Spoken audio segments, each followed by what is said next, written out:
Das correntes, lá da Roma antiga até os contratos que a gente assina hoje, existe uma força invisível que meio que rege as nossas vidas, a promessa. E hoje nós vamos fazer uma viagem no tempo para desvendar como um simples acordo de palavras se tornou um dos pilares da nossa sociedade. Pode parecer uma pergunta meio estranha, né? Mas a resposta conecta ao nosso dia a dia há milhares de anos de história. Pode acreditar, existe uma linha direta entre a compra de um café e os pactos que eram feitos lá nos tempos dos Césares. Essa teia é a base de quase todas as nossas interações, tanto sociais quanto econômicas. É o que a gente chama de obrigação, aquele vínculo que garante que as promessas vão ser cumpridas. Dá para pensar nela como um motor silencioso que move a nossa sociedade. Ok, mas então de onde veio esse conceito tão poderoso? Para entender isso, a gente vai ter que rastrear a história dele, que é bem surpreendente. Vou mergulhar nisso. Para a gente entender o hoje, a gente precisa voltar lá para o começo, para um mundo onde as promessas eram seladas não com tinta, mas com a própria carne. E a nossa primeira parada é a Roma Antiga. E aqui, olha, a ideia de obrigação era uma coisa muito, mas muito diferente. Não era um assunto só de dinheiro, não. Era algo profundamente pessoal e perigoso. Esquece contrato em papel. Naquela Roma, a obrigação era um laço literal, um vínculo direto entre o credor e o devedor. E se esse laço fosse quebrado, as consequências eram terrivelmente físicas.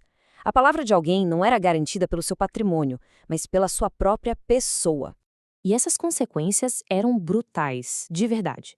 Falhar em cumprir uma obrigação podia levar à escravidão por dívida, ao desmembramento do corpo ou até mesmo à morte. O preço de uma promessa quebrada era pago com o próprio corpo de quem devia.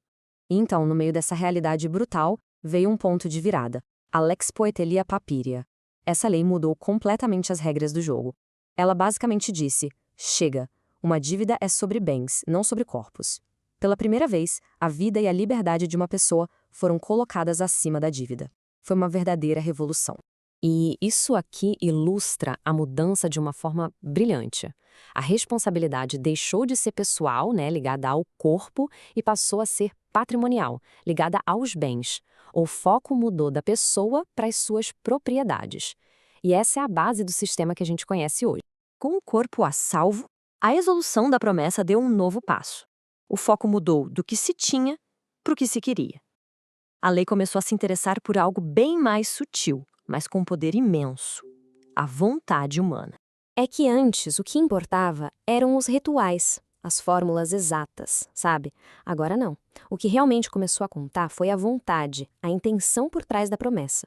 A ideia de que o consentimento genuíno cria um vínculo legal começou a tomar forma ali. E essa ideia da vontade foi consolidada por um princípio muito poderoso, com grande influência da moralidade da Igreja: pacta sunt servanda. A frase quer dizer: os pactos devem ser cumpridos, mas o peso era muito maior. Quebrar uma promessa se tornou mais do que legal, era uma falha de caráter, quase um pecado. A palavra, a honra da pessoa, estava em jogo. O jurista francês Potier resumiu essa concepção moderna de um jeito perfeito. Uma obrigação é um vínculo de direito. Percebe? Não é mais uma corrente física, mas um laço jurídico criado pela nossa própria vontade, que nos compele a agir. E isso tudo nos traz para a era contemporânea, onde a ideia de obrigação deu seu salto mais significativo, se transformando de um simples vínculo para algo muito mais dinâmico.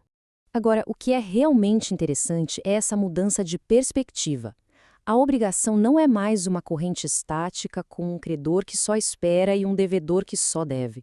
Ela é vista como um processo, uma jornada de colaboração que ambas as partes precisam percorrer juntas para alcançar o objetivo final.